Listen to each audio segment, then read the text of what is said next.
Good morning everybody, माई सेल्फ आचार्य विश्वेंद्र। कुछ क्वेश्चन डिस्कस करूँगा आपसे आज मॉडर्न फिजिक्स के। तो सबसे पहले for an electron in hydrogen atom radius of nth orbit. तो radius of nth orbit is n square by Z into r naught, जहाँ पे आर नोट होता है 0.529 एंगस्ट्रॉम। तो पॉइंट याद रखिएगा कि radius n square by z के प्रोपोर्शनल होता है। Second is speed of electron in nth orbit. तो ये होता है z by n into v naught, जहाँ पे वी नोट है 2.01 इंटू 10⁻⁶ मीटर पर सेकेंड। तो ये स्पीड जेड बाई एन के प्रोपोर्शनल होता है। Third is kinetic energy of electron in nth state. तो ये होता है 13.6 z square by n square electron volt. Next is total energy of electron in nth state. तो ये प्लस का माइनस बना दीजिए, बाकी सेम रहेगा। नेक्स्ट इज पोटेंशियल एनर्जी, तो इसका डबल होता है। तो 13.6 का डबल है 27.2 z square by n square electron volt. Next is time period of revolution. तो टाइम पीरियड होता है 2πr/v। तो इसको अगर आप सोल्व करेंगे तो टाइम पीरियड आ जाता है यहाँ से प्रोपोर्शनल टू n³/z²।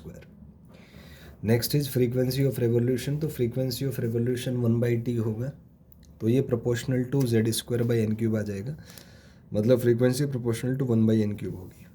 तो कई बार जेई मेन में इन पे डायरेक्ट क्वेश्चन पूछे जाते हैं, जिसमें जनरली प्रिंसिपल क्वांटम नंबर या जो एनर्जी स्टेट है उससे रिलेटेड पूछा जाता है कि इस एनर्जी स्टेट में या दो पार्टिकुलर एनर्जी स्टेट्स के बीच में इन पैरामीटर्स का रेशियो क्या होगा। तो उन सब में आप डायरेक्टली इसको यूज़ कर सकते हैं। आइए अब EM वेव से रिलेटेड कुछ क्वेश्चन डिस्कस करेंगे। First question is in an EM wave angle between electric and magnetic field is. तो हमें पता है 90 डिग्री और π/2 रेडियन होता है, दोनों परपेंडिकुलर होते हैं। Second is in an EM wave V is parallel to E cross B। ये स्टैंडर्ड डेफिनेशन है EM वेव में, जो वेलोसिटी है वो E क्रॉस B के पैरेलल होता है। Next is E and B है, दोनों का फेज सेम होता है, तो they have zero phase difference. Next is energy density for electric field is. तो जो एनर्जी डेंसिटी है एवरेज वो ½ E0 इंटू ERMS² आ जाएगा। Next is intensity. तो इंटेंसिटी के लिए एनर्जी डेंसिटी को C से मल्टीप्लाई कर दीजिए, तो इंटेंसिटी होता है ½ E0 ERMS² into C। Next is energy density for magnetic field. तो ये BRMS²/2 μ0 आ जाएगा, एवरेज एनर्जी डेंसिटी। वहीं पे अगर इंटेंसिटी की बात करें तो इंटेंसिटी के लिए इसको C से आप मल्टीप्लाई कर दीजिए, वहाँ से आपका इंटेंसिटी आ जाएगा। नेक्स्ट इज E0/V0 का जो रेशियो है वो C के इक्वल होता है स्पीड ऑफ लाइट, तो वहाँ से हम कह सकते हैं। Next is energy density is equal for electric and magnetic field. ये स्टैंडर्ड सा कॉन्सेप्ट है कि इलेक्ट्रिक और मैग्नेटिक दोनों फील्ड्स में ही एनर्जी डेंसिटी सेम होता है। Next is displacement current. So displacement current is ε0 times d∅e/dt। तो ये डिस्प्लेसमेंट करंट का कॉन्सेप्ट है। इस पे क्वेश्चन है for a capacitor capacitance is 6 picofarad if voltage of the capacitor is changing at the rate of 10⁻10 volt per second then find displacement current।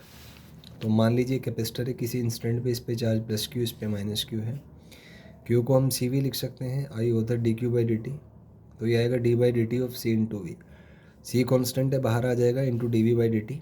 C आपको दिया हुआ है 6 पिकोफैरेड, तो पिको माने 10⁻12, और पोटेंशियल का जो रेट ऑफ चेंज है वो 10⁻10 है। तो इसको कंबाइन करेंगे तो 6 इंटू 10⁻2 एम्पियर आ जाएगा, जो कि 0.06 एम्पियर होता है।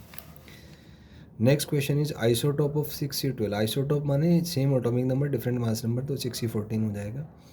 Next is isotone of 6C12। Isotone माने सेम नंबर ऑफ न्यूट्रॉन्स, तो डिफरेंस सेम होना चाहिए। यहाँ पे डिफरेंस 6 है, तो यहाँ पे भी 6 आ जाएगा। Next is isobar of 6C12, जिसमें मास नंबर सेम है, तो ये 12 होना चाहिए, तो ये आ जाएगा। एक और इम्पोर्टेंट क्वेश्चन है एनर्जी पर फिशन, जो यूरेनियम वाला था उसमें 200 मेगा इलेक्ट्रॉन वोल्ट होती है, जबकि पर फ्यूज़न 1:2 हाइड्रोजन वाला जो था उसमें लगभग 20 मेगा इलेक्ट्रॉन वोल्ट होता है। तो ये एक इम्पॉर्टेंट पॉइंट था। लेकिन अगर पर ग्राम बात करें तो पर ग्राम में फ्यूज़न का एनर्जी ज़्यादा होता है एज़ कम्पेयर टू फिशन।